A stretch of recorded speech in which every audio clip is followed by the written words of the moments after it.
primero, la utopía de la comunicación. Y ustedes recuerdan que habíamos hablado en algún momento cuando fuimos a Foucault, cuando fuimos al biopoder, cuando hablamos incluso del neoliberalismo, pero sobre todo cuando hablamos del principio del hacer, vivir y dejar morir. Yo les mencioné que tanto para Foucault como para Gamben, el ejemplo más evidente del funcionamiento del biopoder habían sido los campos de concentración. Pues ese va a ser mi punto de partida justamente acá, porque el llamado movimiento cibernético aparece, emerge justamente después de la Segunda Guerra Mundial. No es tanto que aparezca por completo después de la Segunda Guerra Mundial, es que durante la Segunda Guerra Mundial hubo una serie de transformaciones y de avances tecnológicos que más bien dieron las bases, situaron las bases para que se desarrollara la cibernética. Ustedes, de hecho, lo saben mejor que yo porque conocen más de historia. Básicamente se trata de lo siguiente, lo resumo así. Saben que la guerra, que es una guerra también tecnológica, que es una guerra militar, que es una guerra de posiciones, pues tiene que ver sobre todo con el desarrollo de tecnologías que logren dos cosas.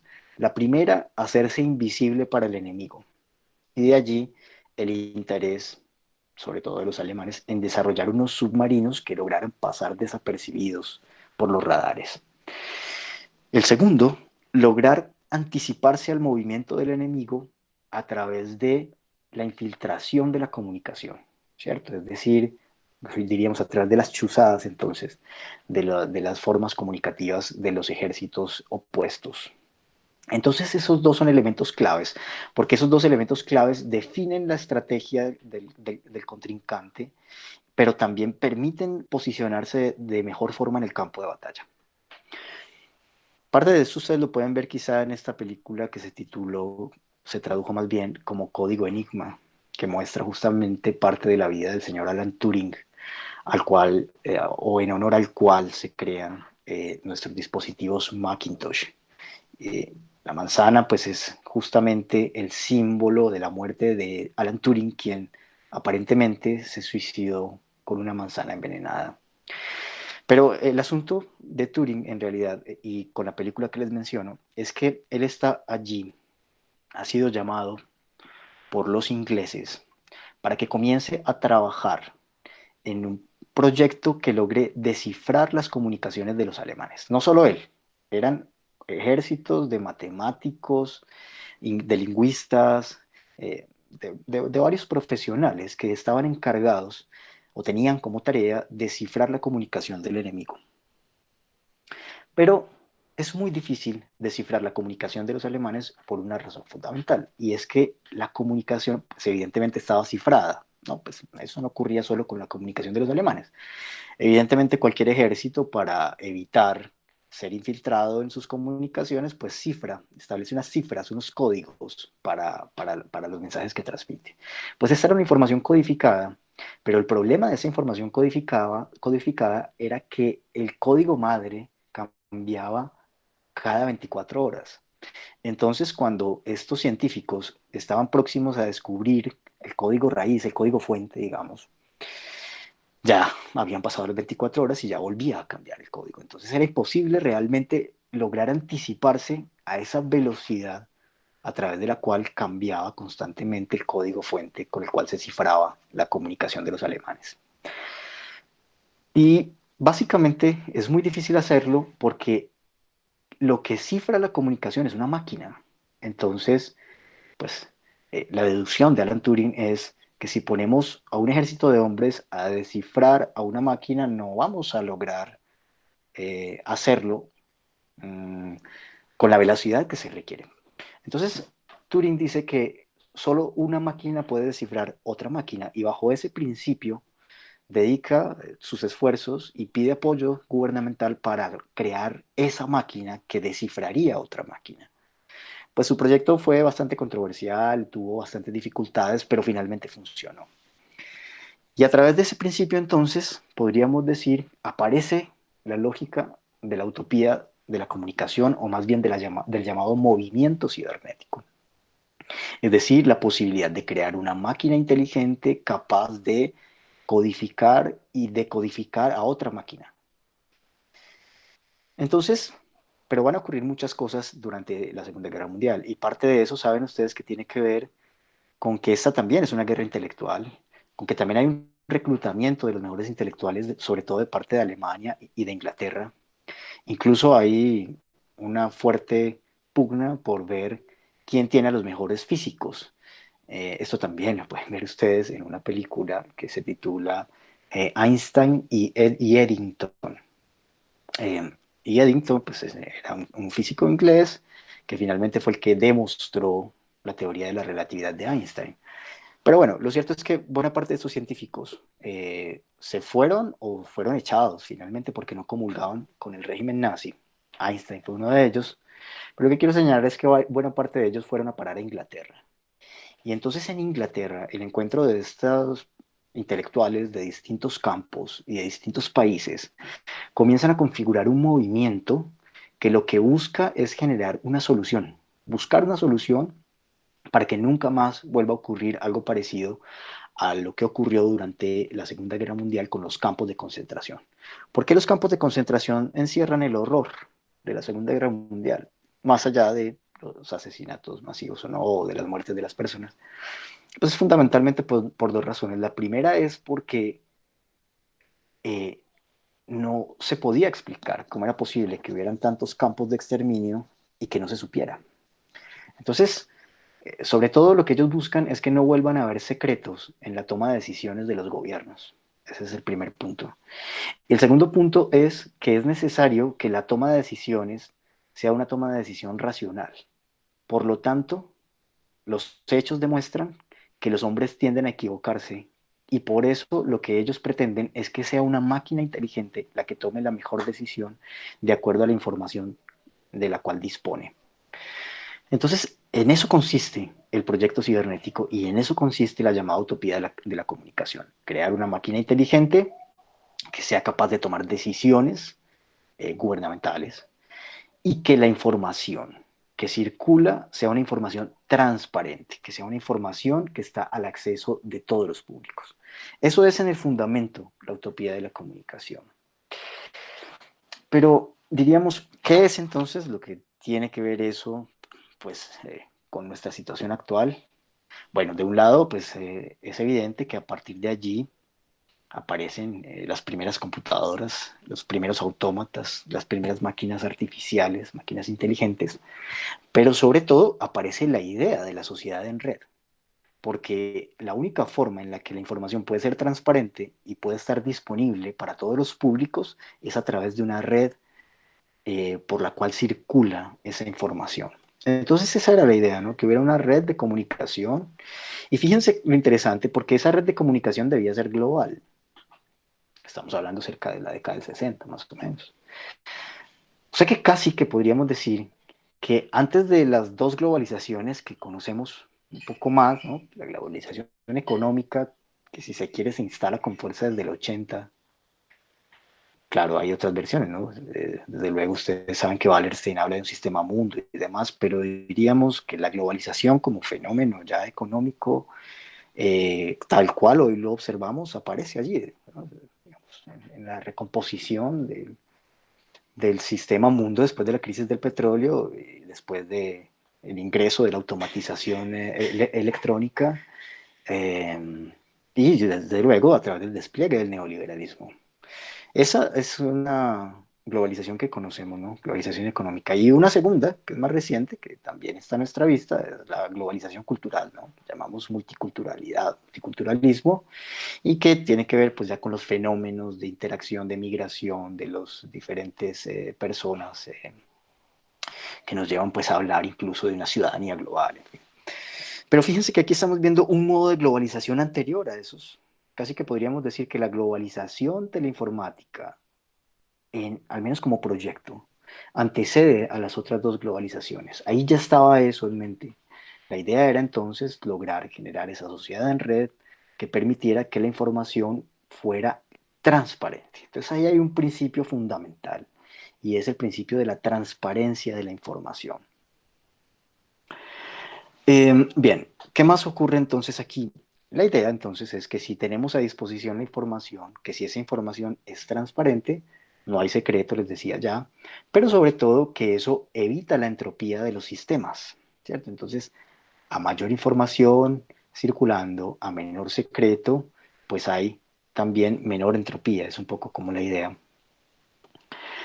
Eso de todas maneras va a generar unos impactos en los estados nacionales, evidentemente, pero sobre todo aquí hay algo importante que había como presupuesto dentro de la utopía de la comunicación, y era que no existe, dicen ellos, absolutamente nada en el mundo que no pueda ser reducido a información. Esa es la pretensión entonces de la utopía. Hoy pues tenemos un poco eso, ¿no? Una imagen es reductible a información, ¿no? Para la máquina es simplemente una combinación binaria, como lo es una pieza musical también, y en general como lo es la voz aquí y ahora. Entonces, la utopía de la comunicación buscaba que todo lo que existía en el mundo pudiera ser reducido a un sistema binario de codificación sin resto, es decir, que eso implica que no hay nada que quede por fuera de la lógica binaria de, pues al menos que es el lenguaje maquínico eh, de la computación. Eso implica necesariamente que el hombre, el ser humano, no está por fuera de esa idea de reducir todo a código binario. Entonces, por eso, para ellos, el ser humano se convierte en un ser sin interioridad y en un ser sin cuerpo, porque la idea es justamente que lo que está en su interior pueda ser expuesto, pueda ser comunicado en esa misma red. Karen nos hablaba la vez pasada del trabajo de Sibilia, de la intimidad como espectáculo, pues bien, eso tiene que ver un poco con ello.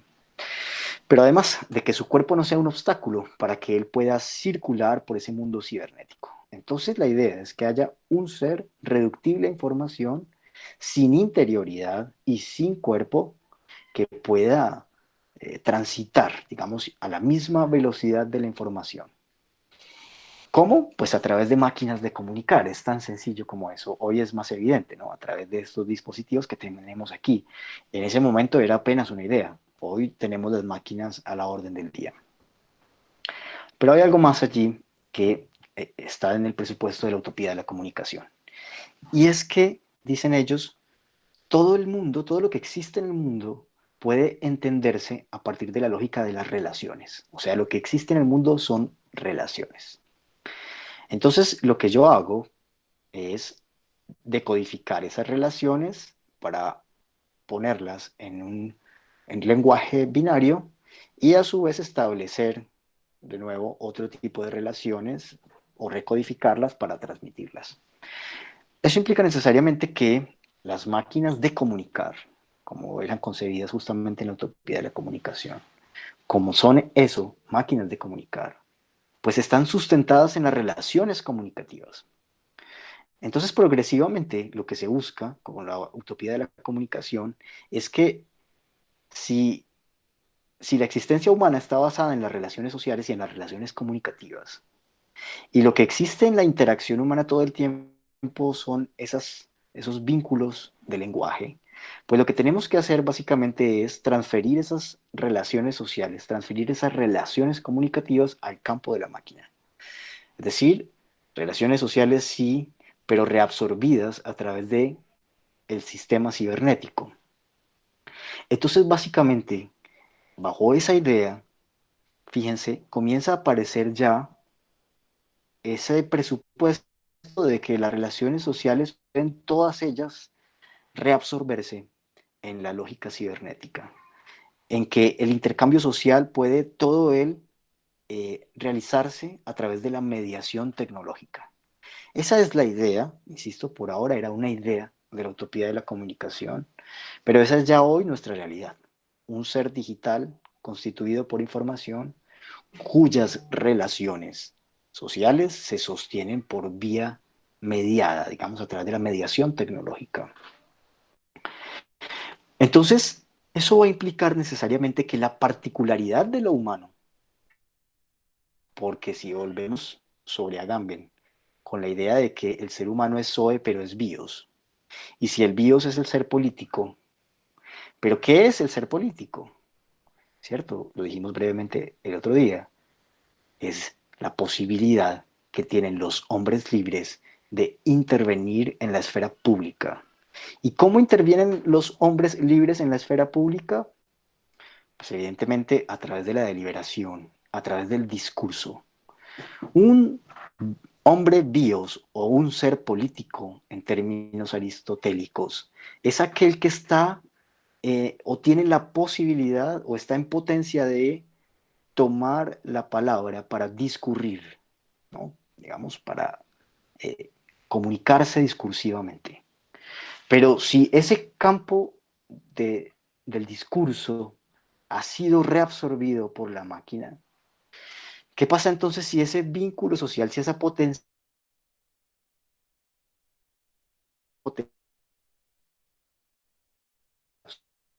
el campo que tenemos hoy, ¿no? El campo que tenemos hoy muestra es que justamente las acciones más valorizadas son las de Zoom en tiempos recientes, ¿no? Porque evidentemente no es que la gente haya dejado de hablar, de comunicarse, no es que la gente haya dejado de tener intercambios sociales, es que hoy, incluso es posible que hayamos tenido más, es que hoy todos ellos están intermediados por estas interfaces tecnológicas. Cuando algo como un software o algo como un dispositivo, el informático, reabsorbe el lazo social y pone a funcionar el intercambio social a través de la máquina, existe la posibilidad de hacer cualquier cosa con el vínculo comunicativo. Señalo algunas de las cosas que pueden hacerse. Con esto no estoy diciendo que en efecto esté ocurriendo, digo que pueden hacerse. La primera, puedo capitalizar los vínculos, porque a través de ese sistema de relaciones yo puedo, como ya existe, puedo desarrollar algoritmos que observen preferencias, observen palabras claves, que observen tipos de lenguaje y, no sé, qué sé yo, diseñar contenidos específicos para esos públicos, por ejemplo. Eso desde el lado de la economía. O sea, que el hecho de que los vínculos sociales estén puestos al servicio de la máquina los hace capitalizables. Segundo aspecto que también puede ocurrir en esa misma posibilidad de capturar los vínculos sociales en la máquina. Entonces mi comunicación estará vigilada y ese sistema totalitario logrará ejercer unos controles sobre mis formas de comunicación, sobre mi pensamiento incluso, y puede censurarme si es el caso. Eso podría suceder, no estoy diciendo entonces que suceda, pero estoy diciendo qué ocurre si todos los vínculos están allí. Ustedes saben ya que, y hoy podríamos decirlo así, está demostrado además por ciertos estudios, que la mayoría de intercambios que tienen los seres humanos hoy pasan por las tecnologías digitales. Sabemos que en un día podemos sostener más conversaciones a través de un dispositivo digital como el celular que a través de la presencialidad, digamos, ¿no? Que a través del encuentro físico con el otro. Entonces esto es algo que ya venía ocurriendo, no es algo que nos imponga la pandemia, es algo que estaba pensado desde la utopía de la comunicación, es algo que ya venía ocurriendo en nuestra cultura digital y es algo que hoy, dadas las condiciones de distanciamiento social, pues efectivamente se trasladan casi por completo a estas formas de intermediación, a estas formas comunicativas. ¿Qué ocurre además de eso? Eso ocurre con el lazo, pero ¿qué ocurre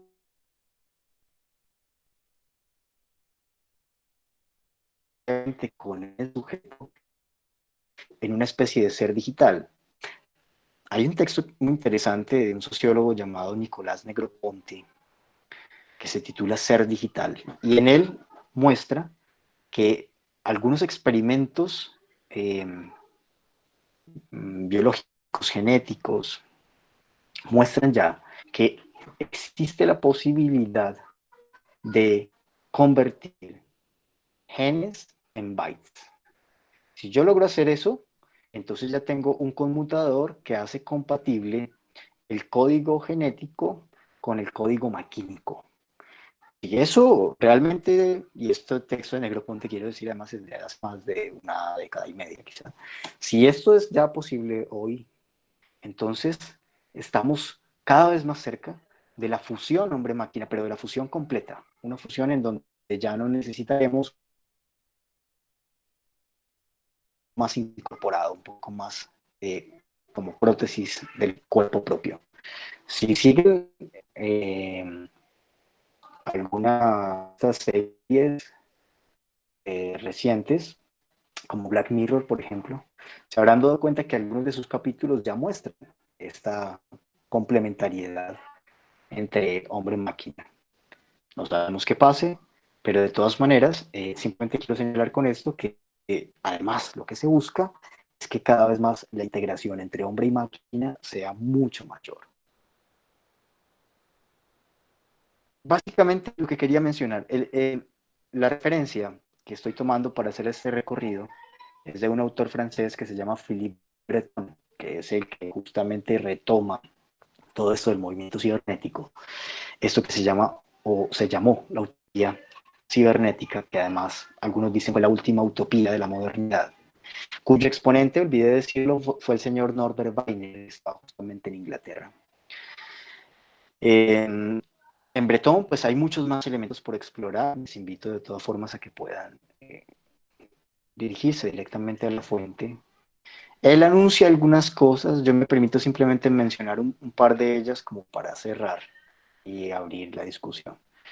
La primera es que él dice que el problema de esa sociedad transparente, en donde lo que importa es la comunicación intermediada por la máquina, entonces lo que se busca es que las personas se comuniquen más, pero el problema no es que se comuniquen más, sino que no importa que comuniquen. Entonces él resume eso en un principio y es comuníquense. Y no importa qué es lo que comuniquen, pero en todo caso, comuníquense. Es decir, no importa que esa comunicación sea vacía. No importa que esa comunicación esté podada en términos de la poda que mostramos en Gran Hermano se hace al lenguaje. Lo que importa es que hablen, porque hoy hablar permite un efecto de capitalización, genera plusvalía. Entonces de lo que se trata es de promover la comunicación.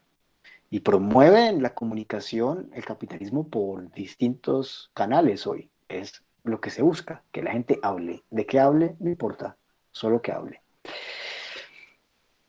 Y un elemento más que él retoma de Weiner, porque hay que decir, la idea de Weiner era muy interesante. Weiner era además un anarquista. Lo que él buscaba es que este fuera un sistema democrático, que no estuviera anclado a ningún tipo de poder. Y por eso él decía claramente, Norbert Weiner, decía,